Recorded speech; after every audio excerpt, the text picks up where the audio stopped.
Bonjour et bienvenue dans l'entretien sur France 24. Notre invité aujourd'hui est Camille Chalmers. Il est économiste et il est représentant de la plateforme haïtienne de plaidoyer pour un développement alternatif. Et il est avec nous depuis Port-au-Prince en Haïti. Merci d'être avec nous, monsieur Chalmers.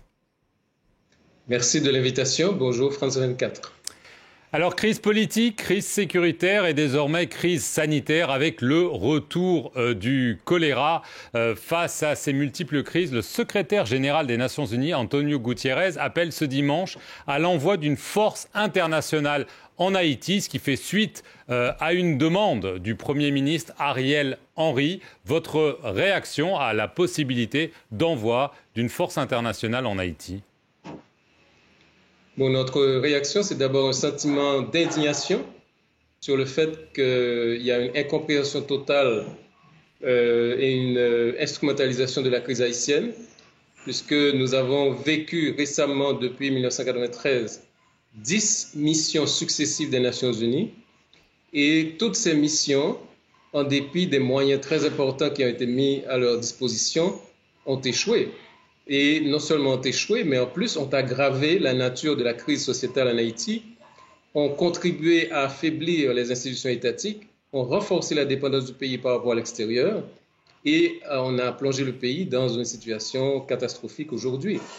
Donc, s'il est évident que ce n'est pas la solution ne peut pas passer par la répétition des mêmes erreurs et nous sommes indignés aussi par les propos du secrétaire général des Nations Unies qui assimilait les manifestations populaires de ces dernières semaines à des actions de banditisme. Alors qu'en fait, en Haïti, nous vivons depuis 2016 un cycle important de mobilisation populaire qui dénonce justement les politiques gouvernementales et qui dénonce les politiques néolibérales et qui dénonce les tentatives d'effacer les gains démocratiques qui ont été arrachés par les luttes du peuple haïtien depuis la chute de la dictature. Donc, nous avons affaire à un mouvement de fond, à un soulèvement citoyen qui réclame justice, qui réclame la démocratie et qui proteste contre des politiques antinationales, antipopulaires et qui aggravent la crise structurelle de la société haïtienne. Alors, est-ce que vous pensez, comme je l'ai dit, cet appel du secrétaire général de l'ONU fait suite à un appel du Premier ministre Ariel Henry? Est-ce que dans votre esprit, c'est une façon pour Ariel Henry de se légitimer et d'obtenir, j'allais dire, le cachet de la communauté internationale, parce qu'on sait qu'il est arrivé dans des conditions très chaotiques et qui restent contestées aujourd'hui en Haïti? Tout à fait. Nous avons affaire à un Premier ministre qui n'a aucune source de légitimité, qui n'a aucune source légale et qui n'a présenté jusqu'à présent aucun calendrier électoral, aucun processus de sortie de cette situation transitoire.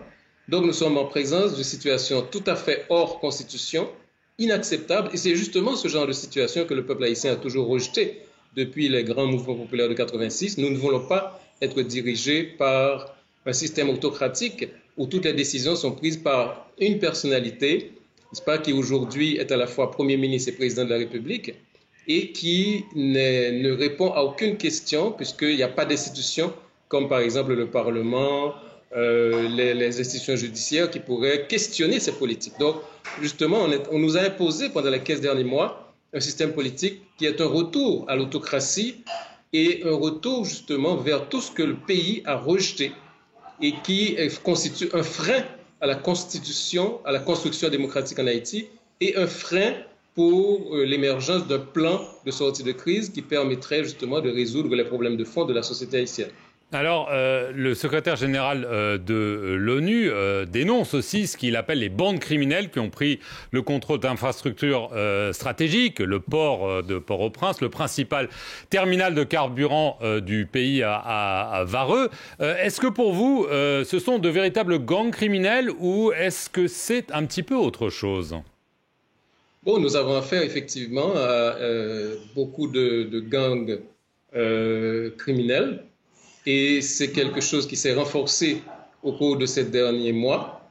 Et il faut voir que les gangs criminels font partie d'un mécanisme de domination récurrent en Haïti, où justement pour faire face à la montée des mouvements populaires et à la demande de participation politique des secteurs populaires, l'impérialisme et l'oligarchie locale utilisent deux formes de violence. Il y a la violence à travers les forces publiques institutionnalisées, et il y a la violence informelle à travers des bandes armées qui se sont appelées Totomacoute à un certain moment. Il y a eu des Ingledo, il y a eu des attachés, il y a eu le FRAPP par exemple, pendant le coup d'État contre Aristide en 1991.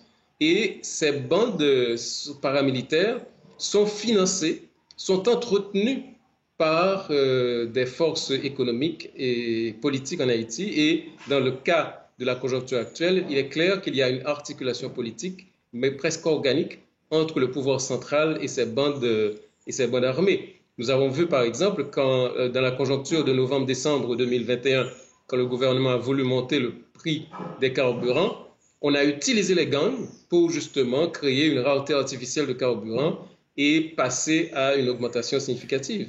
Donc, nous avons, et c'est là le problème, c'est que vous avez des gangs qui reçoivent des armes, des munitions sans limite et qui jouissent d'une impunité presque totale.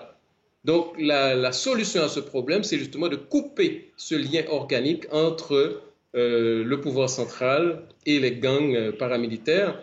Et ceci répond à un projet de l'extrême droite, parce que nous avons affaire à une extrême droite qui est représentée surtout par le PHTK et d'autres alliés, et qui veut justement redéfinir le système politique haïtien et qui affirme sans cesse une espèce de nostalgie par rapport à la période des Duvalier.